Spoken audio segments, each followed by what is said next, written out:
Paz do Senhor para todos. Quero convidar você a estudar comigo hoje o livro do profeta Jonas. Jonas capítulo 1, versículo 1. Veio a palavra do Senhor a Jonas, filho de Amitai, dizendo: Levanta-te, vai à grande cidade de Nínive, clama contra ela, porque sua malícia subiu até mim. Quando nós vamos ler a passagem de Jonas, a primeira pessoa que identifica ali naquela história é o pai de Jonas, Amitai. Não tem muito texto relatando sobre Amitai, mas Amitai era um profeta. Segundo Reis, capítulo 14, o versículo 25, vai dizer sobre isso. E a história vai prolongar e vai chegar até Jonas, e Jonas, como filho de Amitai, torna-se também um profeta. O livro de Jonas é um livro que vai mostrar a estrutura da cidade de Nínive. Nínive é uma cidade que ela é cercada pelo muro de 12 mil quilômetros, e de altura esse muro tinha 30 metros de altura. 12 portas havia na entrada dessa cidade, e esta cidade era uma cidade fortificada, era muito difícil de entrar nela. E também uma cidade sanguinária.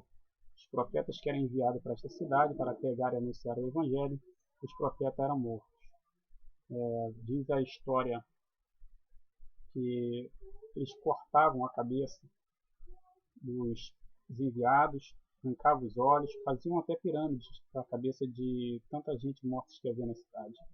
Naum vai descrever no capítulo 3, do versículo 1 ao versículo 3, que era tanto mortos que havia dentro da cidade de Nínive, que as pessoas andavam e tropeçavam. No capítulo 3, do versículo 4 de Naum, vai dizer que a maldade deles era tão grande que as suas feitiçarias, a sua prostituição, ela foi considerada como uma cidade meretriz, e isso indignou muito, pelo que Deus aí levanta a Jonas para anunciar o fim desta cidade. A cidade de Nínive, ela pelo estudo, ela é situada dentro da capital da Síria. Hoje ela não existe mais, mas ela é reconhecida como o atual Iraque. Assim mostra os estudos. Essa cidade ela está na Mesopotâmia e ela é colada ao rio Tigre. E por ser colada ao rio Tigre não é cercada em mar em sua volta. Por isso nós vamos entender por que Jonas percorreu 3 dias para chegar na cidade de Nínive. O peixe, quando vomitou, não vomitou Jonas dentro da cidade de Nínive, vomitou fora da cidade de Nínive, porque a cidade de Nínive ela é uma cidade que ela é encostada ao rio Tigre, não é encostada ao mar. Por isso, é muito fácil de entender essa mensagem. Se você for olhar no mapa, você vai entender o que eu estou te passando. Esta cidade ela foi destruída, a cidade de Nínive foi destruída em 612 aproximadamente a.C. Quando ela ainda existia, o rei Senaqueribe foi um rei que fortaleceu ela. E esta cidade era uma cidade que tinha uma fortaleza tão grande que, como eu falei no início, as pessoas tinham dificuldade de entrar nela para pregar. E quando entravam, eram descobertos e morriam. Quando Deus chama Jonas para Jonas fazer essa missão, Jonas ele vai sair no capítulo 1, versículo 2, você vai ver que Jonas ele vai comprar uma cidade, ele vai comprar uma passagem na cidade chamada cidade de Jope. Nessa cidade de Jope ele vai comprar uma passagem para ir para a cidade de Tarsis. No livro de 1 Reis, capítulo 10, versículo 22, vai relatar sobre a cidade de Tarsis. A cidade de Tarsis era uma cidade onde Salomão enviava os seus barcos para poder transportar ouro, prata. Então é bem claro que você entenda que a cidade de Tarsis era uma cidade bem guardada monetariamente. Materialmente é uma cidade estruturada. Não sei por que Jonas queria ir tanto para lá. Não tenho como te explicar por que Jonas queria ir para Tarsis. Mas em 1 Reis 10, 22, vai dizer que é uma cidade que movimentava muito financeira, era uma cidade inteligente. Mas o profeta quer escolher para Tarsis e não para Nínive. Há um contraste na cidade. Tarsis, cidade sucedida financeiramente. Nínive, cidade de prostituição, de morte, que mata, que arranca a cabeça. Por que será que o profeta não quer ir para a cidade de Nínive? Ele vai comprar a passagem na cidade de Jope. Na cidade de Jope você vai ver um pouco sobre a cidade de Jope em Atos capítulo 9, o último versículo. E em Atos capítulo 10 você também vai ver a história falando sobre a cidade de Jope. No capítulo 9 você vai ver que Pedro está na casa de Simão Curtidor, na cidade de Jope, frente à beira-mar. No capítulo 10, Paulo está indo para a casa de Cornélio, saindo de Jope e indo para a casa de Cornélio. Na cidade de Jope é uma cidade também onde houve a ressurreição de Tabita. É uma cidade boa de se viver. Aonde está o profeta Jonas é uma cidade boa de viver. Jonas compra passagem, entra um barco, e o barco está indo em direção aonde Jonas proclamou.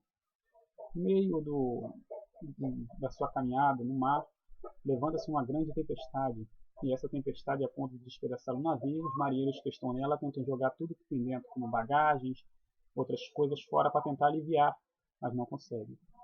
Ao clamarem o seu Deus, vê que a solução não estava no Deus deles.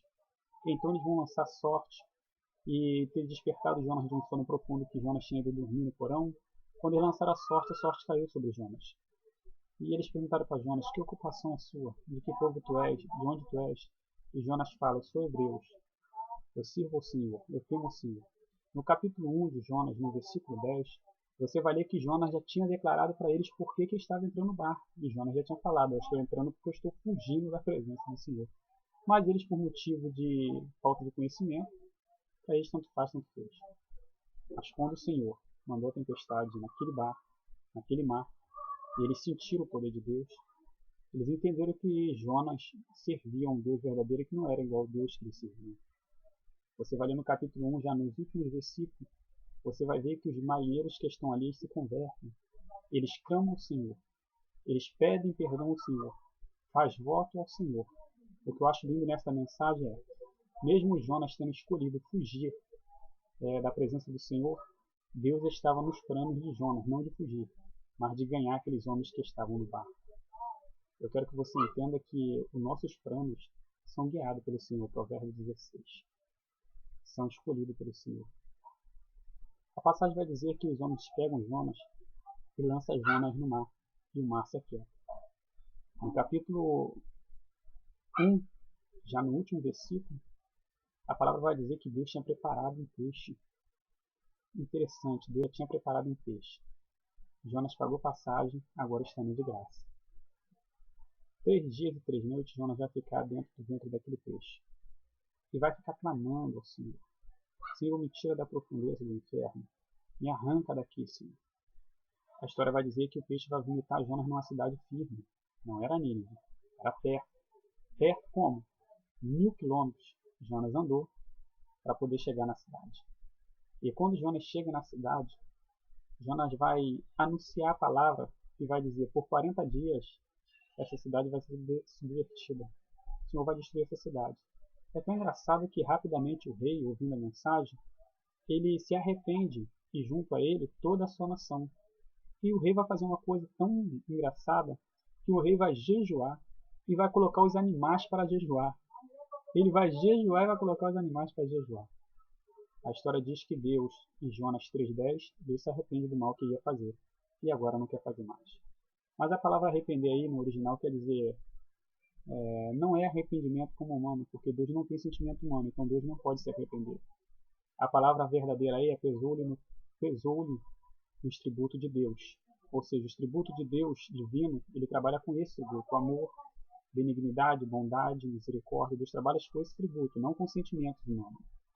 A história vai nos passar que Deus, tendo mudado a visão concernente de destruir o povo, vai abençoar o povo agora, vai deixar o povo viver. No capítulo 4, a Bíblia diz, capítulo 4, versículo 1, Jonas desgostou da vida. Jonas agora senta-se debaixo de uma tenda, ou algo que ele construiu, e começa a falar: Senhor, tira a minha vida. Me mata, Senhor. Jonas vai observar que nasce uma baboeira, e ele fica contente com o nascimento da baboeira. Depois de ter nascido uma baboeira, vem uma verme e mata aquela baboeira. E Jonas começa a questionar: Senhor, por que mataste a baboeira? Deus falou: Jonas, teve misericórdia de uma planta. Não tem misericórdia de aproximadamente 120 mil pessoas, que não sabem discernir entre o bem e o mal, entre a mão direita e a mão esquerda. Esta mensagem é uma mensagem de lição para nós. Né? Nós devemos amar mais as pessoas e amar menos as coisas. Deus abençoe a sua vida, em nome de Jesus.